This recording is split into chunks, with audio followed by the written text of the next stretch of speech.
ನಮಸ್ತೆ ಕರ್ನಾಟಕ, ಎಲ್ಲರಿಗೂ ಶರಣು ಶರಣಾರ್ಥಿ. ಅರಬ್ಬರ ನಾಡಲ್ಲಿ ತಲೆ ಎತ್ತಿದೆ ಭವ್ಯ ಮಂದಿರ. ಭಾರತದ ಪ್ರಧಾನಿ ನರೇಂದ್ರ ಮೋದಿ ಅವರ ಹಸ್ತದಿಂದ ಲೋಕಾರ್ಪಣೆಗೊಂಡಿದೆ ಯುನೈಟೆಡ್ ಅರಬ್ ಎಮಿರೇಟ್ಸ್ ಅಬುದಾಬಿಯ ಮೊಟ್ಟಮೊದಲ ಹಿಂದೂ ದೇಗುಲ. ಅಲ್ಲಿ ನಿರ್ಮಾಣಗೊಂಡಿರುವ ಈ ಭವ್ಯ ಸ್ವಾಮಿ ನಾರಾಯಣ ಮಂದಿರವನ್ನ ಭಾರತದ ಪ್ರಧಾನಿ ನರೇಂದ್ರ ಮೋದಿಯವರು ಉದ್ಘಾಟ ಮಾಡಿದ್ರು. ಹಾಗಾದ್ರೆ ಏನು ಆ ಹಿಂದೂ ಮಂದಿರದ ವಿಶೇಷ? ಕಟ್ಟರ್ ಇಸ್ಲಾಮನ್ನ ಪಾಲಿಸುವ ಇಸ್ಲಾಮರು ಅಲ್ಲಿ ಹಿಂದೂ ಮಂದಿರಕ್ಕೆ ಅವಕಾಶ ಕೊಟ್ಟಿದ್ದಾದ್ರೂ ಹೇಗೆ? 27 ಎಕರೆಯಲ್ಲಿ ಅತಿದೊಡ್ಡ ಹಿಂದೂ ಧರ್ಮ ದೇಗುಲ ನಿರ್ಮಾಣಕ್ಕೆ ಅರಬ್ ದೊರೆ ಕೈ ಹಾಕಿದ್ದು ಯಾಕೆ? ರಾಮ ಮಂದಿರದಂತೆ ದೊಡ್ಡ ಮಂದಿರ ಮುಸಲ್ಮಾನರ ರಾಷ್ಟ್ರದಲ್ಲಿ ತಲೆ ಎತ್ತಲು ಅರಬ್ ದೊರೆಗಳು ಯಾಕೆ ಪಟ್ಟು ಹಿಡಿದ್ರು? ಇಸ್ಲಾಂ ರಾಷ್ಟ್ರವನ್ನ ಸನಾತನ ರಾಷ್ಟ್ರವನ್ನಾಗಿಸಲು ಮುಂದಾದ್ರ? ದೇಗುಲ ನಿರ್ಮಾಣಕ್ಕೆ ಭಾರತದ ಕಲ್ಲುಗಳನ್ನ ಅರಬ್ಗೆ ತರಿಸಿಕೊಂಡಿದ್ದು ಹೇಗೆ ಅನ್ನೋದರ ಇಂಚಿಂಚು ಮಾಹಿತಿಯನ್ನ ಈ ವಿಡಿಯೋದಲ್ಲಿ ಕೊಡ್ತೀವಿ.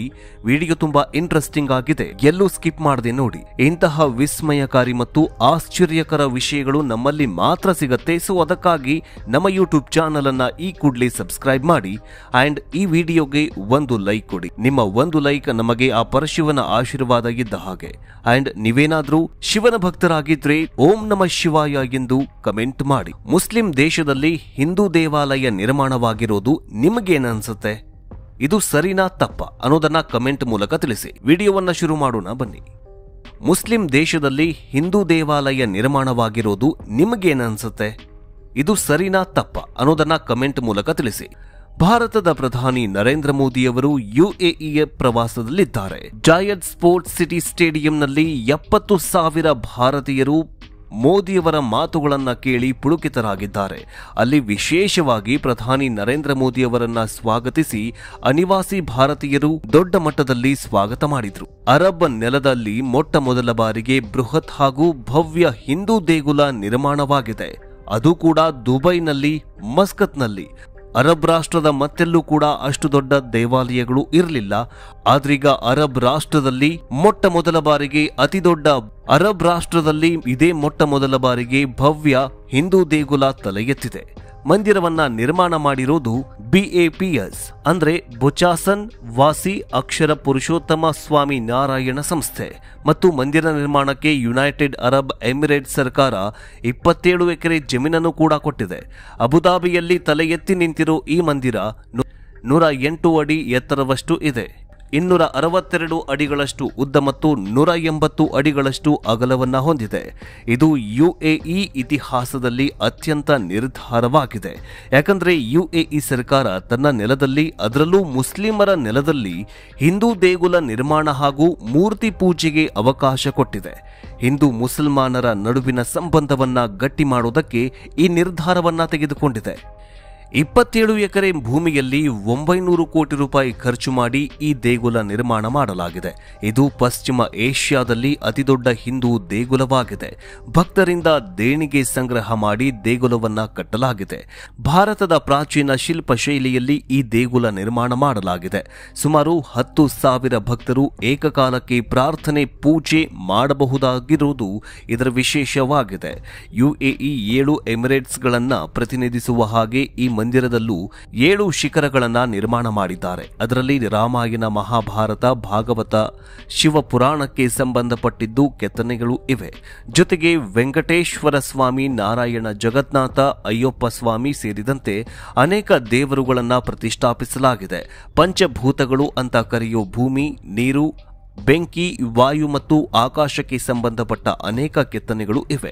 ದೇವಸ್ಥಾನದ ಒಳಗಡೆ ಹಿಂದೂಗಳ ಪವಿತ್ರ ನದಿಗಳಾದ ಗಂಗಾ, ಯಮುನಾ ಮತ್ತು ಸರಸ್ವತಿ ನದಿಗಳ ಸಾಂಕೇತಿಕ ಜಲಪಾತಗಳನ್ನು ಕೂಡ ನಿರ್ಮಿಸಲಾಗಿದೆ. ಎಲ್ಲದಕ್ಕಿಂತ ಮುಖ್ಯವಾಗಿ ಈ ದೇವಾಲಯದ ತುಂಬಾ ಕುದುರೆ ಮತ್ತು ಒಂಟೆಗಳನ್ನ ವಿಶೇಷವಾಗಿ ಕೆತ್ತನೆ ಮಾಡಲಾಗಿದೆ. ನಿಮಗೆಲ್ಲ ಗೊತ್ತಿರೋ ಹಾಗೆ ಕುದುರೆ, ಒಂಟೆ UAE ಪಾಲಿಗೆ ಪ್ರಮುಖ ಸಾರಿಗೆಯಾಗಿದ್ದು ಇವುಗಳನ್ನ ಅಲ್ಲಿ ಕೆತ್ತನೆ ಮಾಡಲಾಗಿದೆ. ಇನ್ನು ಅರಬ್ ದೇಗುಲಕ್ಕೆ ರಾಜಸ್ಥಾನದ ಇಟ್ಟಿಗೆಯನ್ನ ಬಳಸಲಾಗಿದೆ. ಇಡೀ ದೇಗುಲವನ್ನ ಇಟಲಿಯ ವೈಟ್ ಮಾರ್ಬಲ್ ಮತ್ತು ರಾಜಸ್ಥಾನದ ಪಿಂಕ್ ಮರಳು ಗಲ್ಲಿನಿಂದ ನಿರ್ಮಾಣ ಮಾಡಲಾಗಿದೆ. 1500ಕ್ಕೂ ಹೆಚ್ಚು ಕುಶಲಕರ್ಮಿಗಳು ಇದನ್ನ ಕೆತ್ತನೆ ಮಾಡಿದ್ದಾರೆ. ಈ ಕೆತ್ತನೆಯ ಸುತ್ತಲೂ ಹಿಂದೂ ಸಂಸ್ಕೃತಿ ಮತ್ತು ಭಾರತೀಯ ವಾಸ್ತುಶಿಲ್ಪದ ಚಿತ್ರಣಗಳು ಇವೆ. ಇನ್ನು ಈ ದೇಗುಲಕ್ಕೆ ಯಾಕಿಷ್ಟು ಮಹತ್ವ? 2015ರಲ್ಲಿ ಯುಎಇ ಸರ್ಕಾರ ಹಿಂದೂ ದೇಗುಲಕ್ಕೆ ಜಾಗ ಕೊಟ್ಟಿದೆ ಎನ್ನುವ ಸುದ್ದಿ ಕೇಳಿಯೇ ಅಲ್ಲಿನ ಮಾಧ್ಯಮಗಳು ಹಾಗೂ ಮುಸಲ್ಮಾನರು ಕಿಡಿಕಾರಿದ್ವು. ಕಟ್ಟರ್ ಇಸ್ಲಾಂ ನೆಲದಲ್ಲಿ ಹಿಂದೂ ದೇಗುಲ ನಿರ್ಮಾಣದ ಸುದ್ದಿಯನ್ನ ಅರಗಿಸಿಕೊಳ್ಳುವುದಕ್ಕೂ ಆಗಿರಲಿಲ್ಲ. ನಿಮಗೆಲ್ಲ ಗೊತ್ತಿರೋ ಹಾಗೆ ಇಸ್ಲಾಂ ಧರ್ಮದಲ್ಲಿ ಮೂರ್ತಿ ಪೂಜೆಗೆ ಅವಕಾಶವೇ ಇಲ್ಲ. ಹೀಗಾಗಿ ಅಲ್ಲಿ ಸಾಕಷ್ಟು ದೇಗುಲಗಳನ್ನ ಕೆಡವಲಾಗಿತ್ತು. ಆದರೆ ಈಗ ಅದೇ ಸಂಸ್ಕೃತಿಯ ಮಹತ್ವದ ಜಾಗದಲ್ಲಿ ಬೇರೆ ಧರ್ಮ, ಅದರಲ್ಲೂ ಮೂರ್ತಿ ಪೂಜೆಗೆ ಅವಕಾಶವನ್ನ ನೀಡಲಾಗಿದೆ. ಹಾಗಾದ್ರೆ ದೇಗುಲ ನಿರ್ಮಾಣದ ಹಿಂದೆ ಅರಬ್ ದೊರೆಗಳು ಏನೆಲ್ಲ ಲೆಕ್ಕಾಚಾರ ಹಾಕಿಕೊಂಡಿದ್ದಾರೆ ಗೊತ್ತಾ?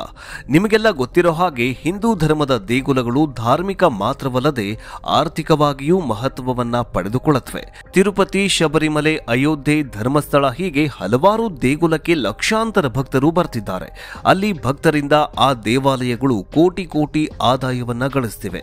ಇದ್ರ ಜೊತೆಗೆ ವ್ಯಾಪಾರ ವಹಿವಾಟುಗಳು ಸಹ ಜೋರಾಗೇ ಇರುತ್ತೆ. ಈ ಲೆಕ್ಕಾಚಾರವನ್ನ ದುಬೈ ದೊರೆಗಳು ಮೈಂಡ್ ಅಲ್ಲಿ ಇಟ್ಟುಕೊಂಡಿರಬಹುದು. ಜಗತ್ತು ತೈಲದ ಮೇಲಿನ ಅವಲಂಬನೆಯನ್ನ ಕಡಿಮೆ ಮಾಡೋದ್ರಿಂದ ಸೌದಿ ಸೇರಿದಂತೆ ಇನ್ನೂ ಹಲವು ಮುಸ್ಲಿಂ ರಾಷ್ಟ್ರಗಳು ತನ್ನ ನಿಲುವಿನಲ್ಲಿ ಕೆಲ ಬದಲಾವಣೆಗಳನ್ನ ಮಾಡಿಕೊಳ್ತಾಗಿವೆ. ಮುಸ್ಲಿಂ ದೇಶದಲ್ಲಿ ಹಿಂದೂ ದೇವಾಲಯ ನಿರ್ಮಾಣವಾಗಿರೋದು ನಿಮಗೇನನ್ಸುತ್ತೆ? ಇದು ಸರಿನಾ ತಪ್ಪಾ ಅನ್ನೋದನ್ನ ಕಮೆಂಟ್ ಮೂಲಕ ತಿಳಿಸಿ. ಈ ಮೂಲಕ ಪ್ರವಾಸೋದ್ಯಮದ ಕಡೆಗೆ ಹೆಚ್ಚಿನ ಒಲವನ್ನ ನೀಡುತ್ತಾಗಿದೆ. 7 ದಶಕದ ನಂತರ ಸೌದಿ ಸಿನಿಮಾ ಥಿಯೇಟರ್, ಮದ್ಯದ ಅಂಗಡಿಗಳನ್ನ ತೆರೆದಿದೆ. ಆದರೆ ಅದು ವಿದೇಶಿ ಪ್ರವಾಸಿಗರಿಗೆ ಮಾತ್ರ ಅಂತಲೂ ಹೇಳಲಾಗಿದೆ. ಹೀಗೆ ಬದಲಾಗ್ತಿರೋ ಸೌದಿಯಲ್ಲಿ ಈಗ ಹಿಂದೂ ದೇಗುಲ ತಲೆ ಎತ್ತಿ ಇತಿಹಾಸ ನಿರ್ಮಿಸಿದೆ. ಈ ಮೂಲಕ ಅಲ್ಲಿಗೆ ಭಾರತೀಯರು ಹೆಚ್ಚಿನ ಸಂಖ್ಯೆಯಲ್ಲಿ ಹೋಗ್ತಾರೆ. ಆದ್ರಿಂದ ತಮ್ಮ ಟೂರಿಸಂ ಮತ್ತಷ್ಟು ಅಭಿವೃದ್ಧಿಯಾಗತ್ತೆ ಎನ್ನೋ ಲೆಕ್ಕಾಚಾರದಲ್ಲಿ ಸೌದಿ ದೊರೆ ಇದ್ದಾರೆ. ಜೊತೆಗೆ ಭಾರತ ಮತ್ತು ಯುಎಇ ಸಂಬಂಧ ಇನ್ನಷ್ಟು ಗಟ್ಟಿಗೊಳಿಸುವ ಉದ್ದೇಶವೂ ಇದೆ. 2023ರಲ್ಲಿ ಬರೋಬ್ಬರಿ 17 ಲಕ್ಷ ಮಂದಿ ಯುಎಇ ಪ್ರವಾಸ ಮಾಡಿದ್ದಾರೆ. ಯುಎಇಯಲ್ಲಿ ಭಾರತದಿಂದ ಹೋಗಿ ಲಕ್ಷಾಂತರ ಜನರು ಕೆಲಸ ಮಾಡ್ತಿದ್ದಾರೆ. ಯುಎಇ ಇನ್ ಸಂಖ್ಯೆಯಲ್ಲಿ 27.4ರಷ್ಟು ಭಾರತೀಯರು ಇದ್ದಾರೆ. ಇನ್ನು ಯುಎಇಯಲ್ಲಿ ಅತಿದೊಡ್ಡ ಧರ್ಮಗಳಲ್ಲಿ ಹಿಂದೂ ಧರ್ಮಕ್ಕೆ 3ನೇ ಸ್ಥಾನವನ್ನ ನೀಡಲಾಗಿದೆ. ಮುಸ್ಲಿಂ ದೇಶದಲ್ಲಿ ಹಿಂದೂ ದೇವಾಲಯ ನಿರ್ಮಾಣವಾಗಿರೋದು ನಿಮಗೇನನ್ಸುತ್ತೆ? ಇದು ಸರಿನಾ ತಪ್ಪಾ ಅನ್ನೋದನ್ನ ಕಮೆಂಟ್ ಮೂಲಕ ತಿಳಿಸಿ. ಸರಿಸುಮಾರು 400 ಮಿಲಿಯನ್ ದರಂ ವೆಚ್ಚದಲ್ಲಿ ಈ ಮಂದಿರವನ್ನ ನಿರ್ಮಾಣ ಮಾಡಿದ್ದಾರೆ. ಸುಮಾರು 27 ಎಕರೆ ವಿಸ್ತೀರ್ಣದಲ್ಲಿ ಚಾಚಿಕೊಂಡಿರುವ ಈ ಮಂದಿರ ಕಾಂಪ್ಲೆಕ್ಸ್ ಹಲವು ವಿಶಿಷ್ಟತೆಗಳನ್ನ ಹೊಂದಿದೆ. 1997ರಲ್ಲಿ ಬಾಬ್ ಸ್ವಾಮಿಗಳ ವಿನಂತಿ ಮೇರೆಗೆ ಸಂಯುಕ್ತ ಅರಬ್ ಸಂಸ್ಥಾನದ ದುಬೈ ಮತ್ತು ಅಬುದಾಬಿ ಗಡಿ ಭಾಗದಲ್ಲಿ ವಿಶಾಲವಾದ 14 ಎಕರೆ ಭೂಮಿಯಲ್ಲಿ ನಿರ್ಮಾಣಗೊಳ್ತಾ ಇರುವ ಭವ್ಯ ಹಿಂದೂ ಮಂದಿರವು ಫೆಬ್ರವರಿ 14ರಂದು ಲೋಕಾರ್ಪಣೆಗೊಂಡಿತು. ಯುಎಇಯಲ್ಲಿ ಅನೇಕ ಮಸೀದಿಗಳಿಗೆ ಇತರೆ ಎಲ್ಲಾ ಧರ್ಮದವರು ಪ್ರವೇಶ ಇರುವ ಹಾಗೆ ಈ ಮಂದಿರಕ್ಕೆ ಎಲ್ಲಾ ಇತರೆ ಧರ್ಮದವರಿಗೆ ಪ್ರವೇಶವನ್ನ ಕಲ್ಪಿಸಲಾಗಿದೆ. ಮಂದಿರಕ್ಕೆ ಇರುವ ವಿಶಾಲವಾದ 23 ಎಕರೆ ಭೂಮಿಯನ್ನ ಈಗಿನ ಆಡಳಿತಾಧಿಕಾರಿ ದೊರೆ Sheikh Mohammed bin Zayed Al Nahyan ನೇತೃತ್ವದ ಅಬುದಾಬಿ ಸರ್ಕಾರ ಕಲ್ಪಿಸಿಕೊಟ್ಟಿದ್ದು, ಇದರ 14 ಎಕರೆ ಭೂಮಿಯಲ್ಲಿ ಮಂದಿರ, culture centre, prayer halls, exhibition centre, learning area ಹೀಗೆ ಅನೇಕ ಸ್ಪಾಟ್ಗಳನ್ನು ನಿರ್ಮಾಣ ಮಾಡಲಾಗಿದೆ. ಹಾಗಾದ್ರೆ ಈ ದೇವಾಲಯದ ವಿಶೇಷತೆಗಳು ಏನು ಅಂತ ನೋಡೋದಾದ್ರೆ, ದುಬೈನ ಮೊದಲ ಹಿಂದೂ ದೇಗುಲವಾಗಿದೆ. 2015ರಲ್ಲಿ ಮೋದಿ ಯುಎಇಗೆ ಹೋದಾಗ ಅಲ್ಲಿನ ರಾಜನ ಕೊಡುಗೆ ಇದಾಗಿತ್ತು. ಯುಎಇಯಲ್ಲಿ ನಿರ್ಮಾಣವಾದ ಮೊದಲ ಕಲ್ಲಿನ ದೇವಸ್ಥಾನವಾಗಿದೆ. 108 ಅಡಿ ಎತ್ತರದ ಸ್ವಾಮಿ ನಾರಾಯಣ ದೇವಸ್ಥಾನ ಇದಾಗಿದ್ದು 17 ಎಕರೆ ಜಾಗದಲ್ಲಿ 700 ಕೋಟಿ ರೂಪಾಯಿ ವೆಚ್ಚದಲ್ಲಿ ನಿರ್ಮಾಣವಾಗಿದೆ. 50,000 ಕಾರ್ಮಿಕರಿಂದ ಸ್ವಾಮಿ ನಾರಾಯಣ ಮಂದಿರ ನಿರ್ಮಾಣಗೊಂಡಿದೆ. ವಿನ್ಯಾಸದಲ್ಲಿ 7 ಗೋಪುರ ಯುಎಇನ ಪ್ರತಿ ಎಮಿರೇಟ್ಸ್ ಸಂಕೇತವಾಗಿದೆ. ಧಾರ್ಮಿಕ ಪ್ರಕ್ರಿಯೆ ಜೊತೆಗೆ ಬೋಧನೆ ಶಾಲೆಗಳು, ಕ್ರೀಡಾಂಗಣ ಹೀಗೆ ಅನೇಕ ಸ್ಪಾಟ್ಗಳನ್ನ ಹೊಂದಿದೆ. ಹೊರಗೆ ರಾಜಸ್ಥಾನದ ಮರಳುಗಲ್ಲು, ಒಳಗೆ ಬಿಳಿ ಅಮೃತಶಿಲೆಯನ್ನ ಬಳಸಲಾಗಿದೆ. ಪ್ರಾಚೀನ ಹಿಂದೂ ಶಿಲ್ಪಶಾಸ್ತ್ರದ ಪ್ರಕಾರ ಕಟ್ಟಿರೋ ಮಂದಿರವಾಗಿದ್ದು 7 ಗೋಪುರಗಳಿದ್ದು ಯುಎಇನ 7 ದೇಶಗಳನ್ನ ಸೂಚಿಸುತ್ತದೆ. 2017ರಲ್ಲಿ ಭೂಮಿ ಪೂಜೆ ಮಾಡಿದ್ದ ಪ್ರಧಾನಿ ನರೇಂದ್ರ ಮೋದಿ ಕಳೆದ 3 ವರ್ಷಗಳಿಂದ ಕಬ್ಬಿಣದ ಕೆತ್ತನೆಯಲ್ಲಿ ಕಾರ್ಯನಿರ್ವಹಿಸ್ತಾ ಇತ್ತು. ರಾಜಸ್ಥಾನ, ಗುಜರಾತ್ನ 2,000 ಕಾರ್ಮಿಕರಿಂದ ನಿರ್ಮಾಣಗೊಂಡಿರೋ ಈ ದೇಗುಲ ಧಾರ್ಮಿಕ ಪ್ರಕ್ರಿಯೆ ಜೊತೆಗೆ ಬೋಧನಾ ಶಾಲೆ, ಕ್ರೀಡಾಂಗಣವನ್ನ ಕೂಡ ಹೊಂದಿದೆ. ಸುಂದರ ಉದ್ಯಾನಗಳು, ಸಭಾಂಗಣ, ಮಳಿಗೆ ಸೌಲಭ್ಯ ಕೂಡ ಇದೆ. ಹಿಂದೂ ಸಂಸ್ಕೃತಿ ಬಗ್ಗೆ ಅನ್ವೇಷಿಸಲು ಮುಕ್ತವಾದ ಅವಕಾಶವನ್ನ ಅರಬ್ ಎಮಿರೇಟ್ಸ್ ಕೊಟ್ಟಿದೆ. ಇಂತಹ ಭವ್ಯ ಮಂದಿರವನ್ನ ಮುಸ್ಲಿಂ ರಾಷ್ಟ್ರದಲ್ಲಿ ನಿರ್ಮಾಣ ಮಾಡಬೇಕು ಅಂತ ಅಂದುಕೊಂಡಿದ್ದು 1997ರಲ್ಲಿ. ಅದಕ್ಕಾಗಿ ನಡೆದ ಪ್ರಯತ್ನದ ಫಲವಾಗಿ 2015ರಲ್ಲಿ ಅರಬ್ ಸರ್ಕಾರ ಈ ದೇವಾಲಯ ನಿರ್ಮಾಣಕ್ಕೆ ಭೂಮಿಯನ್ನ ಕೊಡೋದಕ್ಕೆ ಮತ್ತು ಅನುಮತಿಯನ್ನ ಕೊಟ್ಟಿತ್ತು. ಅನಂತರ 2018ರ ಫೆಬ್ರವರಿಯಲ್ಲಿ ಭಾರತ ಪ್ರಧಾನಿ ನರೇಂದ್ರ ಮೋದಿ ಎಮಿರೇಟ್ಸ್ ಭೇಟಿ ಕೊಟ್ಟಂತಹ ಸಂದರ್ಭದಲ್ಲಿ ದೊರೆ ಶೇಖ್ ಮೊಹಮ್ಮದ್ ಬಿನ್ ಝೈ ಅವರನ್ನ ಮತ್ತು ಪ್ರಧಾನಿ ಮೋದಿಯವರು ಸ್ವಾಮಿ ಮಹಂತ ಮಹಾರಾಜ್ ಅವರು ಭೇಟಿ ಮಾಡ್ತಾರೆ. ಫೆಬ್ರವರಿ 11ಕ್ಕೆ ತಾರೀಕು ಮುಸ್ಲಿಂ ದೇಶದಲ್ಲಿ ಹಿಂದೂ ದೇವಾಲಯ ನಿರ್ಮಾಣವಾಗಿರೋದು ನಿಮಗೇನನ್ಸುತ್ತೆ? ಇದು ಸರಿನಾ ತಪ್ಪಾ ಅನ್ನೋದನ್ನ ಕಮೆಂಟ್ ಮೂಲಕ ತಿಳಿಸಿ.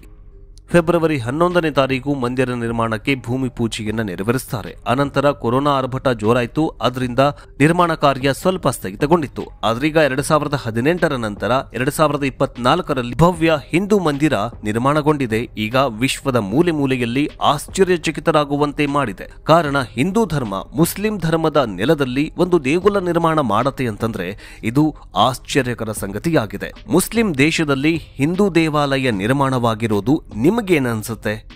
ಇದು ಸರಿನಾ ತಪ್ಪಾ ಅನ್ನೋದನ್ನ ಕಮೆಂಟ್ ಮೂಲಕ ತಿಳಿಸಿ. ಇನ್ನು 2032ರ ನಂತರ ಸತ್ಯಯುಗ ಆರಂಭವಾಗಲಿದೆಯಂತೆ. ಹಿಂದೂ ಸಾಮ್ರಾಜ್ಯ ಜಾಸ್ತಿಯಾಗಲಿದೆಯಂತೆ, ಸ್ಥಾಪನೆಯಾಗಲಿದೆಯಂತೆ. ಕಲಿಯುಗ ಅಂತ್ಯದ ಬಗ್ಗೆ ಒಂದು ವಿಡಿಯೋವನ್ನ ಮಾಡಿದ್ದೀವಿ.